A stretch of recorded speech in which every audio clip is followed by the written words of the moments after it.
إن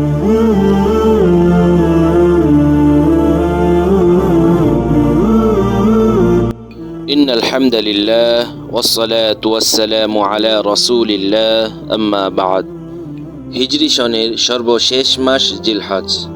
ইসলামী শরীয়তে অত্যন্ত ফজিলতপূর্ণ মাস এটি। সূরা তাওবায় আল্লাহ তাআলা যে 4 মাসকে সম্মানিত বলে ঘোষণা করেছেন, মাহে জিলহজ তার অন্যতম। হজ ও কুরবানি ইসলামের স্বতন্ত্র দুটি মৌলিক ইবাদত দুটি মিন শাআইরিল্লাহ তথা ইসলামের পরিচয় চিহ্ন বহনকারী দুটি প্রতীক। ইবাদত দুটি সংঘটিত হয় এ মাসে, আর হজের দিকে সম্বন্ধিত করেই তো এ মাসের নামকরণ করা হয়েছে যুলহিজ্জাহ, হজের মাস।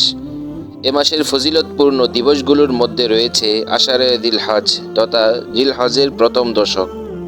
কুরআন মাজিদের সূরা ফাজরে আল্লাহ তাআলা যে 10 রজনীর শপথ করেছেন, সেই 10 হল জিলহজের এই প্রথম দশক। রাসূলুল্লাহ সাল্লাল্লাহু আলাইহি ওয়াসাল্লাম এ দশকের ব্যাপারে ইরশাদ করেন, মা মিন আইয়ামিন আল আমালুস সালিহু ফিহা আহাব্বু ইলাল্লাহি মিন হাযিহিল আইয়াম, ইয়ানি আইয়াম আল আশর। আল্লাহর নিকট জিলহজের 10 দিনের নেকামলের চেয়ে অধিক প্রিয় অন্য কোনো দিনের নেকামল নেই।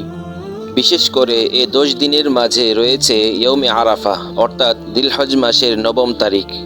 এই দিনের ব্যাপারে রাসূলুল্লাহ সাল্লাল্লাহু আলাইহি ওয়াসাল্লাম ইরশাদ করেন, মা মিন আইয়ামিন আকসারা মিন আন ইউতিকাল্লাহু ফীহি আবদান মিনান নার মিন ইয়ৌমি আরাফা। আরাফার দিনের মতো আর কোনো দিন এত অধিক পরিমাণে জাহান্নাম থেকে মুক্তি দেওয়া হয় না। তাছাড়া এ মাসের যে দিনটি বিশেষ তাৎপর্য ধারণ করে তা হচ্ছে জিলহজের 10 তারিখ। হাদিসের ভাষায় ইয়ৌমুন নাহার। রাসূলুল্লাহ সাল্লাল্লাহু আলাইহি ওয়াসাল্লাম এ দিনের ব্যাপারে বলেন, ইন্না আ'যামাল আইয়াম ইনদাল্লাহি তাবারাকা ওয়া তাআলা ইয়ৌমুন নাহর। আল্লাহ তাবারাকা ওয়া তাআলার নিকট সবচেয়ে মহিমান্বিত দিন হচ্ছে ইয়ৌমুন নাহার তথা কুরবানির দিন। আল্লাহ তাআলা এই দিনটিকে মুসলমানদের জন্য ঈদ সাব্যস্ত করেছেন। রাসূলুল্লাহ সাল্লাল্লাহু আলাইহি ওয়াসাল্লাম ইরশাদ করেন, উমিরতু বিয়াউমিল আযহা জাআলাহুল্লাহু ঈদান লিহাযিহিল উম্মাহ। আমাকে ইয়ৌমুল আযহা এর আদেশ করা হয়েছে, অর্থাৎ এ দিনে কুরবানি করার আদেশ করা হয়েছে।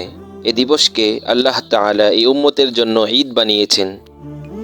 জিলহজ মাসের কিছু আমল। প্রথম আমল, আল্লাহ তাআলার নিকট জিলহজের 10 দিনের চেয়ে অধিক প্রিয় আর আমল নেই।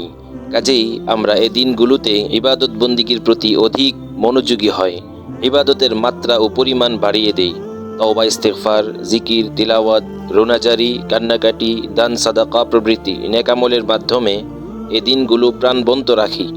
বিশেষ করে হাদিসে উল্লেখিত তাসবিহগুলো পাঠ করি। হাদিসে এসেছে, মা মিন আইয়ামিন আ'যামু ইনদাল্লাহ ওয়া লা আহাব্বু ইলাইহিল আমাল ফীহিন্না মিন হাযিহিল আইয়ামিল আশর ফাকসিরু ফীহিন্না মিনাত তাহলিল ওয়াত তাকবীর ওয়াত তাহমিদ।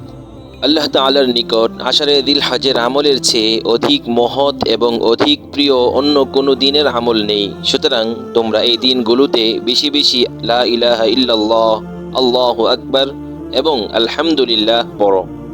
দ্বিতীয় আমল, এই দিনগুলোতে রোজার প্রতি মনোযোগী হয়। রাসূলুল্লাহ সাল্লাল্লাহু আলাইহি ওয়াসাল্লাম জিলহজের প্রথম 9 দিন রোজা রাখার ব্যাপারে যত্নবান ছিলেন। বর্ণিত হয়েছে, কানা রাসূলুল্লাহ সাল্লাল্লাহু আলাইহি ওয়াসাল্লাম ইয়াসুমু 9 জিলহিজ্জাহ। রাসূলুল্লাহ সাল্লাল্লাহু আলাইহি ওয়াসাল্লাম জিলহজের 9টি দিবসে সাধারণত রোজা রাখতেন। তৃতীয় আমল, বিশেষ করে 9 তারিখ ইয়ৌমে আরাফাকে বিশেষ গুরুত্বের সাথে আমলে নেওয়া চাই। এদিন অতিবাহিত করি দোয়া, কান্নাকাটি এবং তওবা ইস্তিগফারে। ইহতিমাম করি এদিনে রোজা রাখার প্রতি। স্মরণ রাখি নবীজির হাদিস, সিয়ামু ইয়ৌমি আরাফাহ আহতাসিবু আলাল্লাহি আন ইউকাফিরাস সানাতাল্লাতী ক্বাবলাহু ওয়াস সানাতাল্লাতী বা'দাহু। আরাফার দিনে 9 জিলহজে রোজার বিষয়ে আমি আল্লাহর কাছে প্রত্যাশা রাখি, তিনি পূর্বের 1 বছরের এবং পরের 1 বছরের গুনাহসমূহ ক্ষমা করে দিবেন। চতুর্থ আমল, রাসূলুল্লাহ সাল্লাল্লাহু আলাইহি ওয়াসাল্লাম ইরশাদ করেন, ইযা রাআইতুম হিলাল যিলহিজ্জাহ ওয়া আরাদা আহাদুকুম আন ইউদাহহিয়া ফালইউমসিক আন শা'রিহি ওয়া আযফারিহি। যখন জিলহজের চাঁদ দেখবে, তখন তোমাদের মধ্যে যে কুরবানি করবে সে যেন তার চুল, নখ না কাটে। পঞ্চম আমল, জিলহজ মাসের ৯ তারিখ ফজর থেকে নিয়ে ১৩ তারিখ জিলহজের আসর পর্যন্ত প্রত্যেক ফরজ নামাজের পর নারী পুরুষ সকলের জন্য একবার তাকবীরে তাশরিক বলা ওয়াজিব। তাকবীরে তাশরিক হলো আল্লাহু আকবার লা ইলাহা ইল্লাল্লাহু ওয়াল্লাহু আকবার ওয়ালিল্লাহিল হামদ। আল্লাহ তাআলা আমাদেরকে আমলগুলো করার তৌফিক দান করুন।